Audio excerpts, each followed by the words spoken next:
মুহররম মাসের 10 তারিখের দিন, সেদিন আল্লাহ রাব্বুল আলামিন হযরত মূসা আলাইহিস সালামকে বাঁচিয়ে দিয়েছিলেন। আর সেদিন ফিরআউনকে ডুবিয়ে মেরে ফেলা হয়েছিল। তা আল্লাহ রাব্বুল আলামিন মূসা আলাইহিস সালামকে বাঁচিয়ে নিয়েছিলেন। এই জন্য মূসা আলাইহিস সালামকে আমরা মানতে যে শুকরিয়া আদায় করছি আল্লাহর কাছে, সেটা সিয়ামের অবস্থায় রোজা রেখে শুকরিয়া আদায় করছি। তো দেখেন, আল্লাহ রসুলও তো মুহাম্মদ সাল্লাল্লাহু আলাইহি ওয়াসাল্লামও তো হযরত মূসা আলাইহিস সালামকে মানতেন। তো আল্লাহ রসুল বলছেন, শোনো, তোমরা যতটুকু মূসা আলাইহিস সালামকে মানছো তার থেকে আমি তো বেশি হক রাখি, আমিও সিয়াম পালন করব। সেই সব সাহাবারা আল্লাহ রসুলকে প্রশ্ন করলেন, ইয়া রাসূলুল্লাহ, আপনি কেমন কথা বলছেন? ইহুদি নাসারা ইয়ারা সিয়াম পালন করছে, আর আপনি বহুদিন বক্তব্য দিয়েছেন যে ইহুদিদের উল্টা করতে হবে, বিরোধিতা করতে হবে, আর ইহুদিরা সিয়াম পালন করবে 10 তারিখে আর আপনিও সিয়াম পালন করবেন, এটা কেমন কথা? তা আল্লাহ রাসূল বলছেন, শোনো, এদের থেকে আমি মূসা আলাইহিস সালামকে মানি, মূসা আলাইহিস সালাম অনুগত করি। এই জন্য আল্লাহর শুকরিয়া আদায় করার জন্য আমি 10 তারিখে সিয়াম পালন করব। আর আল্লাহ যদি আমাকে বাঁচিয়ে রাখে ইহুদিদের বিরোধিতা করার জন্য 9 তারিখে সিয়াম পালন করব। তো এখন চলে আসছে কথাটা ব্রেন্ডে, ওই জন্য কথা বললাম যে মুহররম মাসের 9 তারিখে সিয়াম পালন করলে ইহুদিদের বিরোধিতা করা হবে, আর 10 তারিখে যদি কেউ সিয়াম পালন করে সেটা হবে শুকরিয়া আদায় করার জন্য, আল্লাহ রাব্বুল আলামিনের শুকরিয়া আদায় করার জন্য। কেননা সেদিন মূসা আলাইহিস সালামকে আল্লাহ বাঁচিয়ে নিয়েছিলেন আর ফিরআউনকে সেদিন ধ্বংস করে দিয়েছেন। বহুদিন বক্তব্য শুনেছেন, কথাই মনে রাখতে হবে যে পৃথিবীতে আল্লাহ রাব্বুল আলামিন যত মানুষ তৈরি করেছিলেন, যত মানুষ এসেছিল, যত এসেছে, যত আসবে, সব থেকে বদ মানুষ, সব থেকে জঘন্য মানুষ তাকে সৃষ্টি হলো, তাকে ফিরআউনকে। ফিরআউনের মতন বদ মানুষ দুনিয়াতে আসেনি। সেই ফিরআউনকে সেদিন 10 তারিখে, মুহররম মাসের 10 তারিখে আল্লাহ রাব্বুল আলামিন তাকে ধ্বংস করেছিল। তাই আমরা সেদিন 10 তারিখে সিয়াম পালন করব মুহররম মাসে। আরেকটা বিশেষ আল্লাহ রাসূল বলেছেন, যদি কেউ 10 তারিখে সিয়াম পালন করে মুহররম মাসে, তার 1 বছরের পরে যেটা 1 বছর গত হয়েছে, 1 বছরের পাপ আল্লাহ রাব্বুল আলামিন ক্ষমা করে দেবেন। এই জন্য আমরা এই বিশেষ করে সিয়াম পালন 10 তারিখের দিন অবশ্যই করব, 9 তারিখ এবং 10 তারিখ।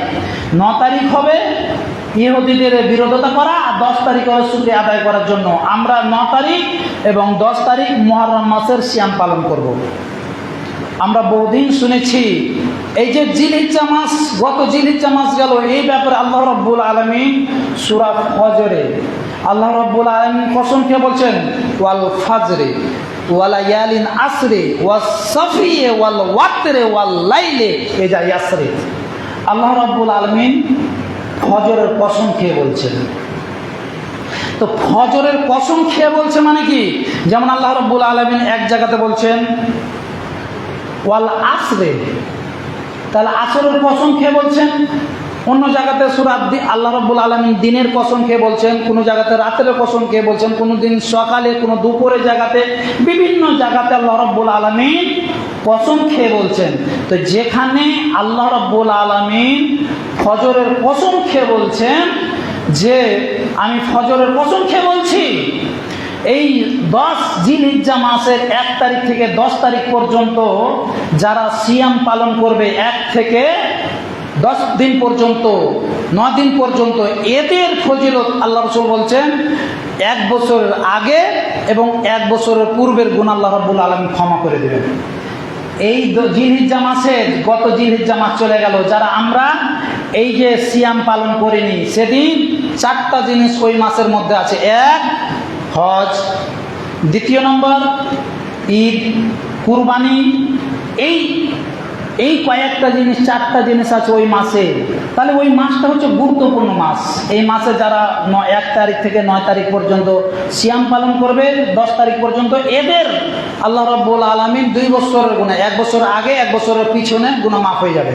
আর বিশেষ করে এই যে মুহররম মাস পড়ে গেছে, এই মুহররম মাসের যারা 9 তারিখ 10 তারিখ সিয়াম পালন করবে, 1 বছর পূর্বে গুনাহ আল্লাহ রাব্বুল আলামিন ক্ষমা করে দেবেন। তা আমরা অবশ্যই মনে রাখবো, বহুদিন বক্তব্য শুনে আসছি, আমলে পরিণত নয়। যদি আমরা একদিন একটা সিয়াম পালন করি আল্লাহকে সন্তুষ্ট করার জন্য, বহুদিন শুনেছেন রমজান মাসের সিয়াম পালন করলে আল্লাহ রাব্বুল আলামিন, মানে রমজান মাসের গুরুত্বপূর্ণ মাস। তারপরে যেটা শাওয়াল মাসে 6টা রোজার ব্যাপার বলা হয়েছে, কেউ যদি 6টা রোজা রাখে, সারা বছর রোজা রেখে যা নাকি পাওয়া যাবে, শাওয়াল মাসে 6টা রোজা রাখলে তা নাকি পাওয়া যাবে। শাওয়াল মাস, রমজানের পরে পরে শাওয়াল মাস, 6টা রোজা। তাহলে 6টা রোজা যে রাখবে, সারা বছর রোজা রেখে যা নেকি পাবে তা নেকি পাবে। আর একটা হাদিসের মধ্যে আছে, যারা প্রত্যেক মাসে 3 দিন করে সিয়াম পালন করবে, 13, 14, 15, যারা নিয়মিত সিয়াম পালন করবে, 3 দিন, মাসে 3 দিন সিয়াম পালন করবে, সে সারা বছর রোজা রেখে যা নেকি পাবে তা নেকি পাওয়া যাবে, যারা প্রত্যেক মাসে 3টা করে সিয়াম পালন করবে।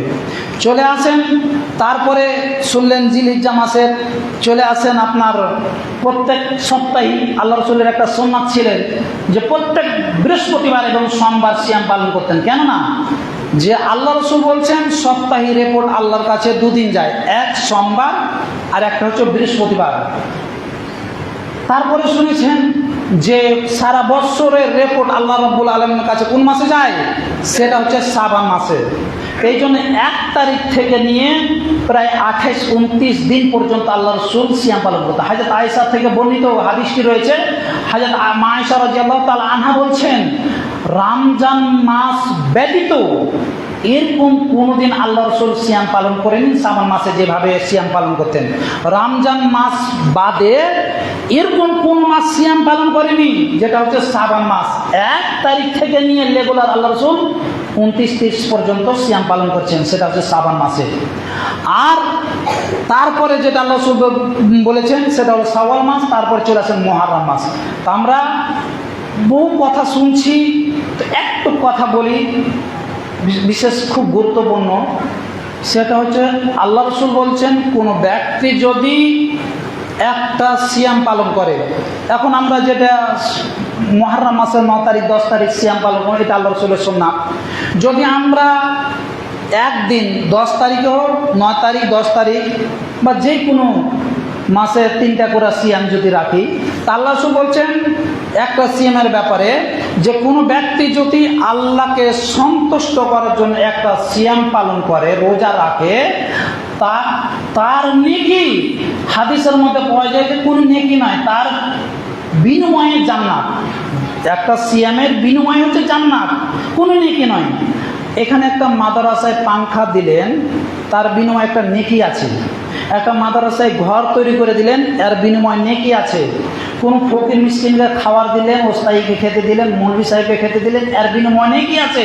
কিন্তু একটা সিয়াম যদি রাখেন আল্লাহকে সন্তুষ্ট করার জন্য, এর বিনিময়ে সরাসরি কি আছে, জান্নাত। 1 নেকি 2 নেকি 10 নেকি নয়।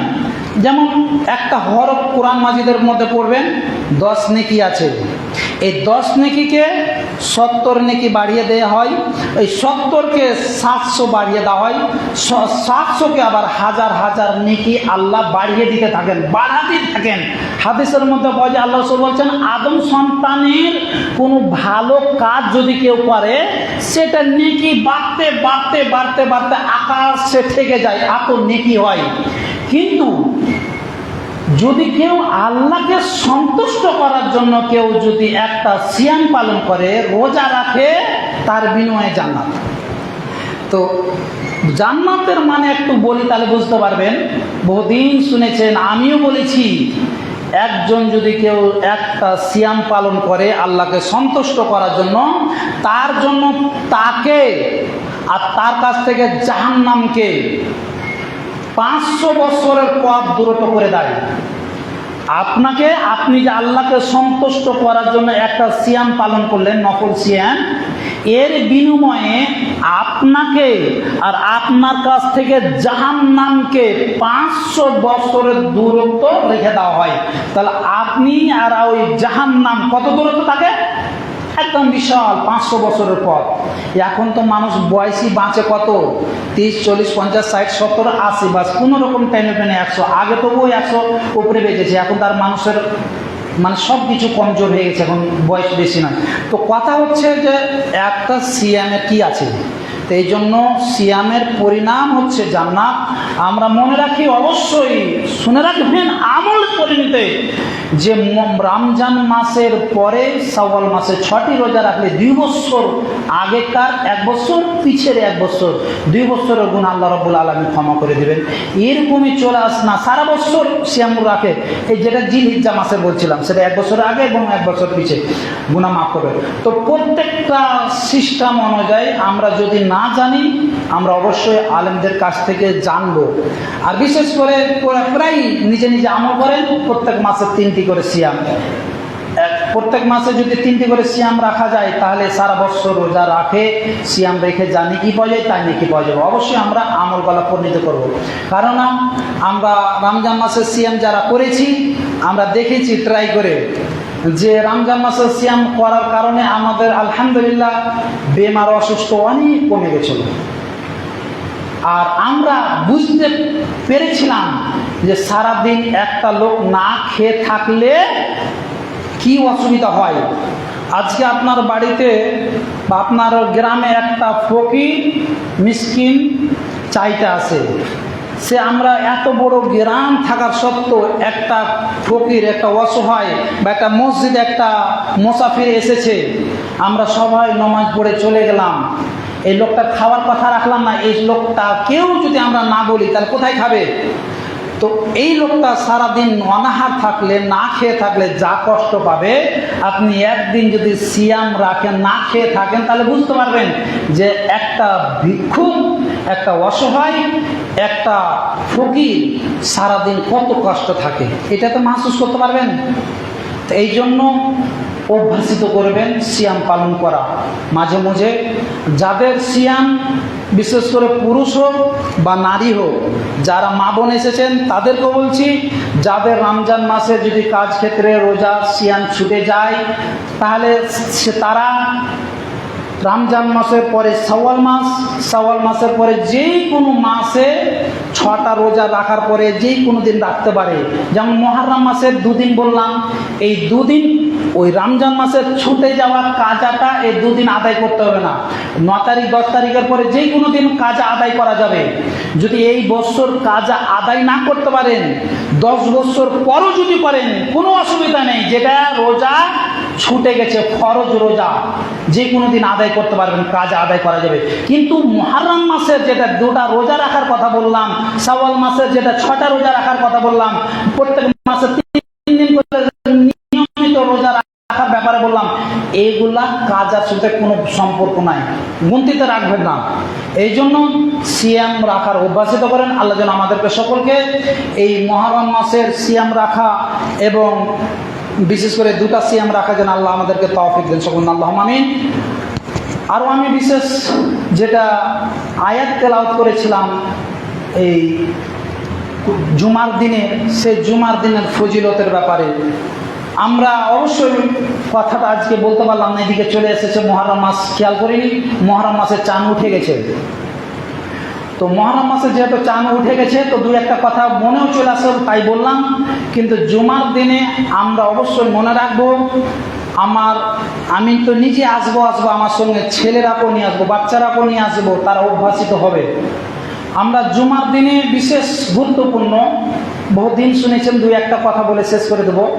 জুমার দিনের ফজিলত যেটা রয়েছে বিশেষ গুরুত্বপূর্ণ, সেটা আল্লাহ রাসূল বলছেন, কোনো ব্যক্তি যদি মসজিদে সর্বপ্রথমে জুমার দিনে গোসল করে খুশবু আতর লাগিয়ে সে যদি সর্বপ্রথম আসে, তাহলে 2জন ফেরেশতা গেটে দাঁড়িয়ে থাকে। ফেরেশতা গেটে দাঁড়িয়ে থাকে জুমার দিনে, যে আগে আসবে তার জন্য একটা নেকি লেখা হয়, খুব স্পেশালি অফার। শুনেছেন, হতে পারে ধ্যান দেননি, এই কথাটা বলে শেষ করে দেবো। খুব বিশেষ গুরুত্বপূর্ণ আছে জুমার দিন, সেটা যদি কেউ আগে মসজিদে আসে তার জন্য বলছি। তার জন্য কি অফার জুমার দিনে? অন্য দিন নয়, জুমার দিনও আছে কিন্তু পিছু নয়, যে আগে আসবে তার জন্য। আমরা এই যে জিলহিজ্জা মাসের 10 তারিখে কুরবানি করেছি, এই কুরবানির জন্য আমরা কেউ একাই একটা দিয়েছি, কেউ খাসি দিয়েছি, কেউ গরু দিয়েছি, বিভিন্ন রকমের কুরবানি দিয়েছি।